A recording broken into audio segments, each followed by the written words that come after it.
Fala, meus amigos, sejam muito bem-vindos a mais um Prevcast com muita informação. A gente vai tirar bastante dúvidas aqui das pessoas com deficiência e pessoas com doenças graves sobre seus direitos previdenciários. E claro, como sempre, é importante, fundamental que você que vem chegando e ainda não conhece esse trabalho, aproveite, clica aqui embaixo em inscrever-se, clica no sininho para ativar as notificações e ficar por dentro de tudo que a gente posta, nós aqui do canal do Michael e nós da família Somos Todos PCD. Faça parte da família Somos Todos PCD, acesse agora o nosso grupo somostodospcd.com, grupo do WhatsApp e grupo do Telegram, tá? A gente também tem um link aqui na descrição.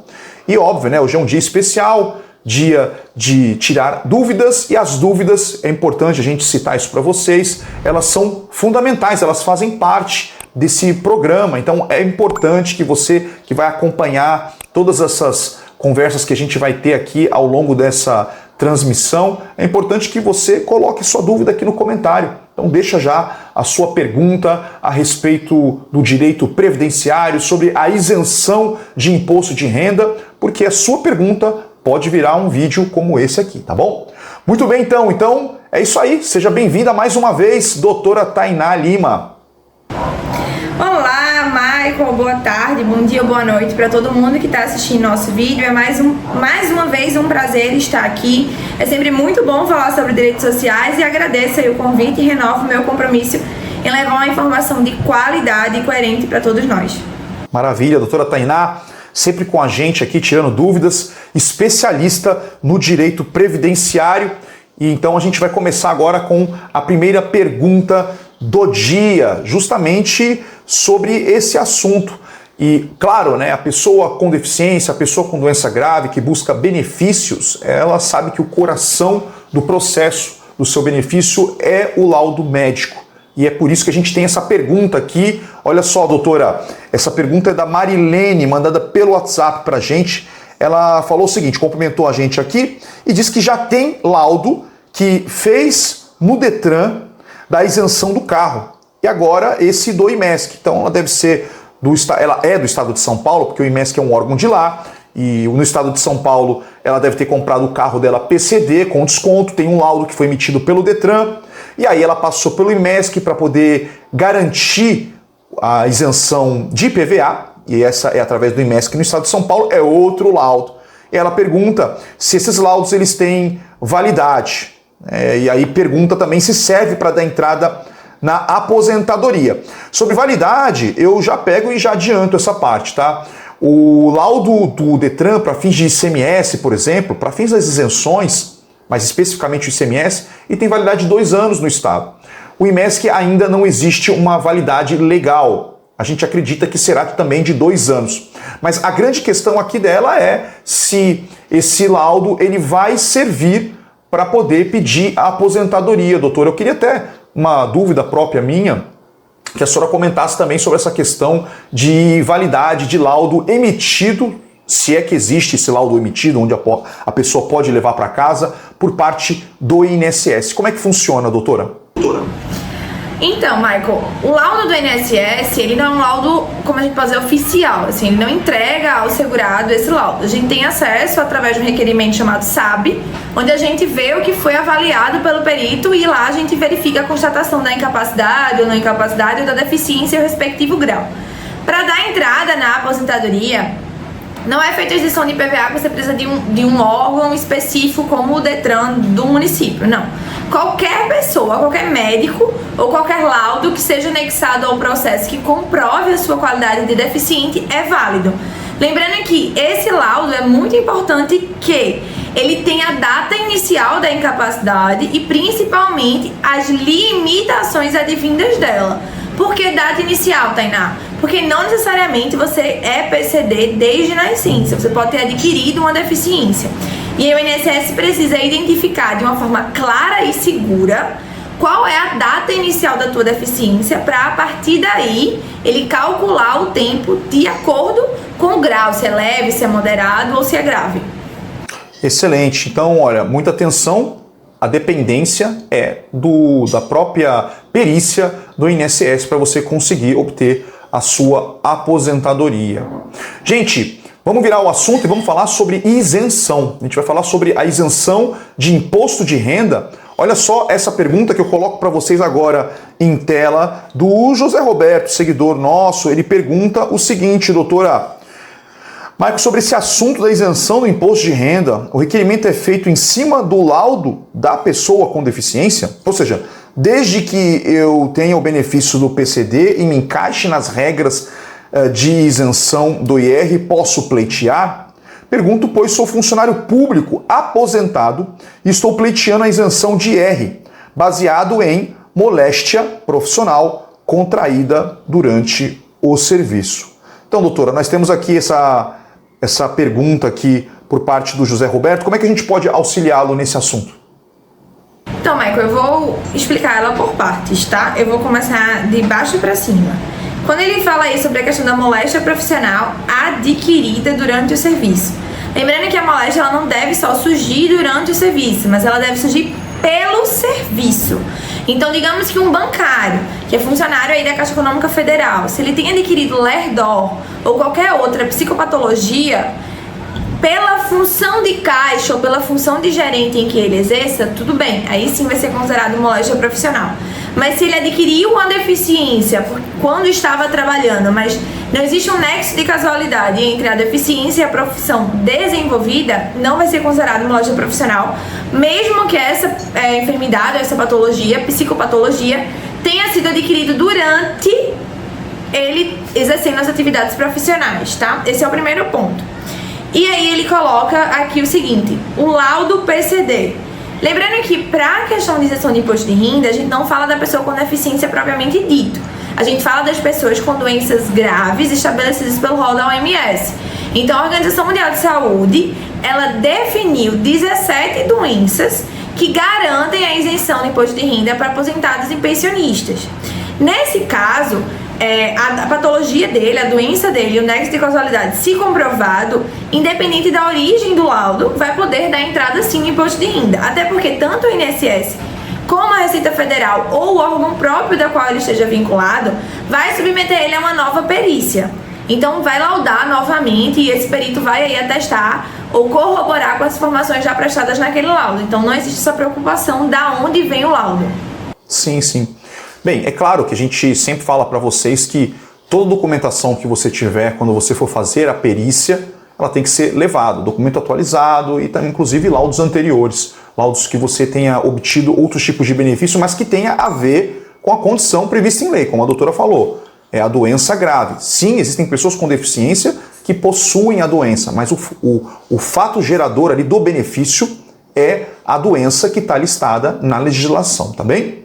E aí a gente gira o assunto e a gente volta a conversar com vocês sobre a aposentadoria. E aí nós temos aqui um caso que eu coloco em tela agora para vocês, de Jairton Saraiva. Ele pergunta o seguinte: deficiente, ele consegue se aposentar mesmo não contribuindo? Essa pergunta é muito boa. Deficiente, ele consegue se aposentar mesmo não contribuindo? Obrigado, viu, Jairton, pela sua pergunta. E com certeza muitas pessoas, eu vejo hora ou outra esse tipo de pergunta na internet. E aí, doutora, é possível a pessoa com deficiência se aposentar mesmo que não tenha contribuído? Ninguém consegue se aposentar sem contribuição, tá? O INSS, um órgão de seguridade social, ele é como um seguro de carro. Você precisa pagar para numa necessidade você receber de volta. Então, se você nunca pagou, obviamente você não tem o que receber de volta, certo? O que existe é o BPC, que é o benefício de prestação continuada, cuja qual o requisito não é apenas a deficiência, mas sim a miserabilidade acumulada da deficiência ou avançado da idade de mais de 65 anos. Nesse caso, da deficiência acumulada à miserabilidade, ou seja, dentro de 1/4 do salário mínimo, a gente tem direito a um benefício de prestação continuada, o famoso BPC-LOAS, que não paga 13º. Então, ele fica ali ativo enquanto perdurar a miserabilidade e a deficiência. Entendeu, pessoal? Olha só, é claro que a gente não é devidamente instruído. Eu até acho que esse tema, doutora, teria que ser mais conversado, inclusive a nível escolar, né? As pessoas elas têm muita dificuldade e elas acreditam que a aposentadoria ela não tem, ela é só um nome e é um dinheiro que você vai receber do governo. As pessoas recebem a aposentadoria porque elas pagaram um seguro e quando elas precisaram executar esse seguro, ali cumpriram as regras para poder executar esse seguro, isso aconteceu. Então isso é muito comum as pessoas elas confundirem um benefício social e aí tem todos esses requisitos, isso que a doutora falou, não tem 13º, no caso do LOAS, é um benefício para poder as pessoas não ficarem em situação de miserabilidade, ali onde o Estado ele vem e acolhe e possuir a deficiência é um dos requisitos, tá bem? Muito bem, então a gente gira o assunto mais uma vez e vamos conversar com vocês aqui. Olha, atenção pessoal, estou com um caso aqui do Márcio, coloco aqui em tela, Márcio da Silva Souza, diz que furou o olho em 2006, nunca recebeu nada, ficou afastado 8 meses por auxílio-doença e nunca mais recebeu nada. Doutora, seguinte, essa pergunta aqui tem a ver com um vídeo que a gente fez sobre auxílio-acidente. Então eu imagino aqui, né, a pessoa ela não colocou mais informações, né, o Márcio ele não colocou dizendo se essa situação aqui tem a ver com o trabalho, por exemplo, dele, ou, enfim, a questão do dia a dia. Eu queria que a senhora ajudasse a gente aí a entender como é que a gente poderia estar tendo acesso ao benefício do auxílio acidente, uma vez que, inclusive, houve um afastamento aqui de 8 meses, onde ele recebeu o auxílio doença. Como é que funciona o auxílio acidente nesse caso, doutora, para o Márcio? Tá, vamos lá, vamos entender que não é porque você é portador de uma deficiência que você é garantidor de um direito social. Antigamente, Michael, a título de informação, o INSS se chamava INPS, que era Instituto Nacional de Previdência Social. E aí depois, lá em 1981, foi alterada a legislação que passou a denominá-lo como INSS e trocou a palavra previdência por seguro, justamente para trazer essa ideia de que o INSS não é um órgão que vai pagar a todo mundo, mas aqueles que são vinculados a esse sistema. Para estar vinculado ao INSS, você precisa pagar, seja como contribuinte individual, seja como CLT, seja como microempreendedor, você precisa estar pagando. Se ele recebeu um auxílio-doença e não recebeu um auxílio-acidente, precisa verificar, houve sequela? Essa sequela limitou ou reduziu a capacidade laborativa dele ao ponto de prejudicar ou reduzir a função na qual ele exercia? Se sim, ok, ele pode ter sim direito ao auxílio-acidente e a gente teria que avaliar o caso. Se não, ele não tem direito ao auxílio-acidente, porque o auxílio-acidente ele é um benefício de parcela indenizatória que é destinado àquelas pessoas que perderam ou diminuíram a capacidade para desenvolvimento de uma determinada função.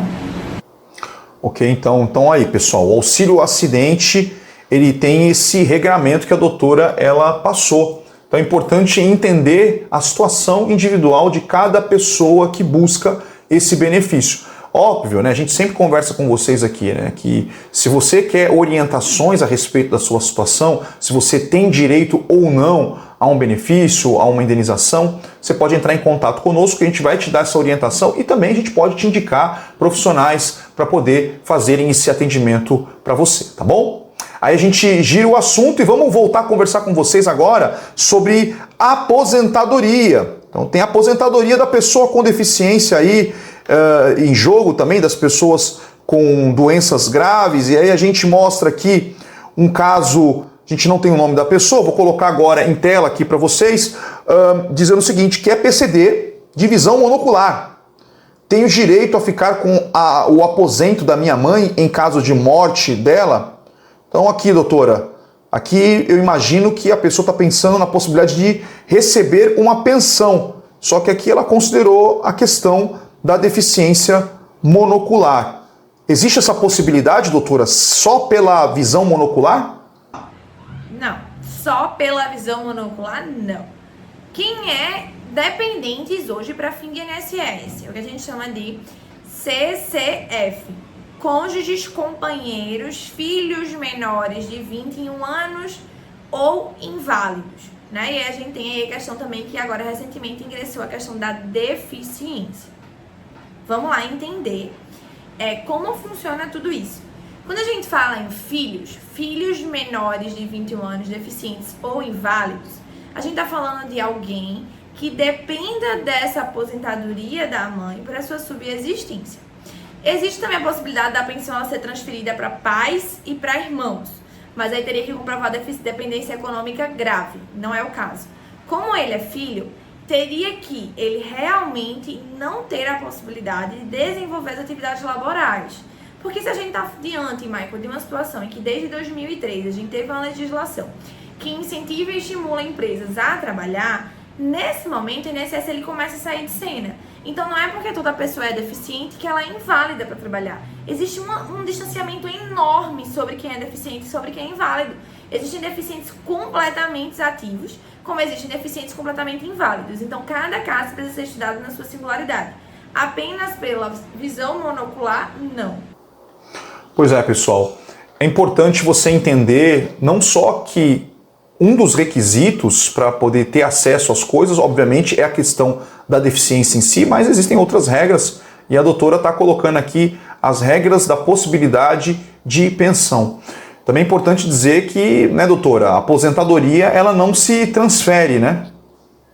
Transfere, né? Ela se transforma numa pensão. É que, na verdade, o que não vai transferir é a pensão por morte ou o BPC. Aí são parcelas que a gente chama de intransferíveis. Uma vez que você é o dependente, você não consegue locomover ela para outra pessoa. Mas as aposentadorias, elas se transformam em uma pensão. Então, meu pai, eu tenho um filho menor e eu pago o INSS, se eu vier a óbito, o meu filho vai receber minha pensão até ele completar 21 anos.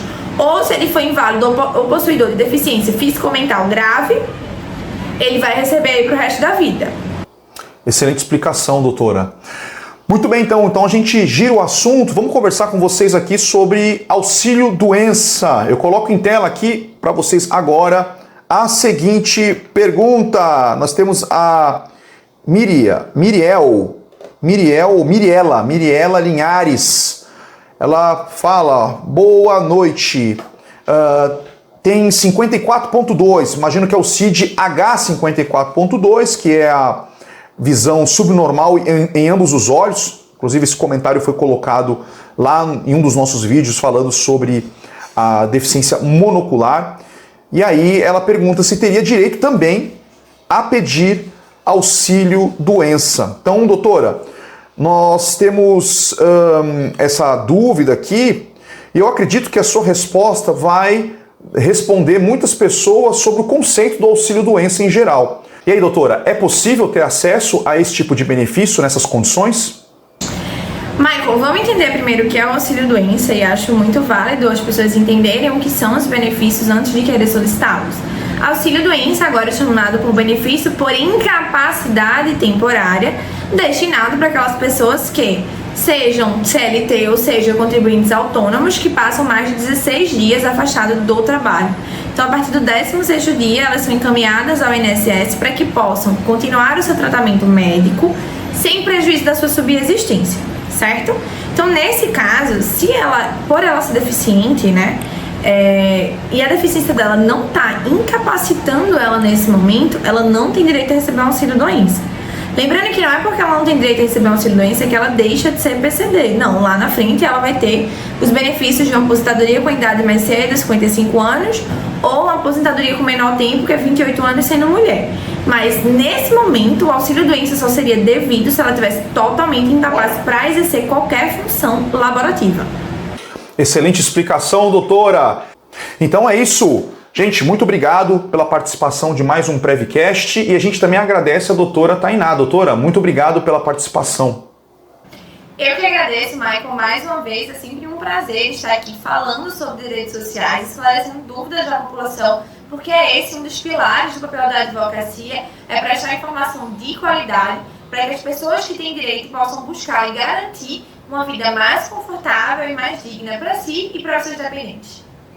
Excelente, e a gente coloca agora em tela os contatos, as redes sociais da doutora Tainá. A gente pede para vocês estar conhecendo o trabalho da doutora Tainá, seguindo ela, curtindo e participando aí. De repente a doutora ela tem alguma coisa ali que você pode ter interesse em outras áreas, inclusive do direito.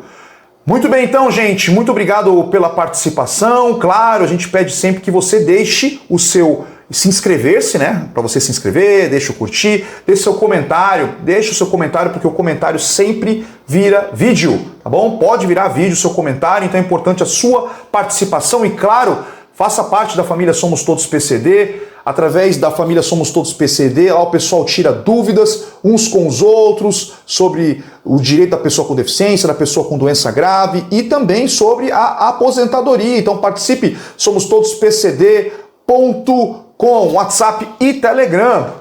Deus abençoe sua vida abundantemente e sempre, né? Juntos somos fortes, somos todos PCD e a esperança é a âncora da alma. A gente se vê no próximo vídeo. Um forte abraço, valeu!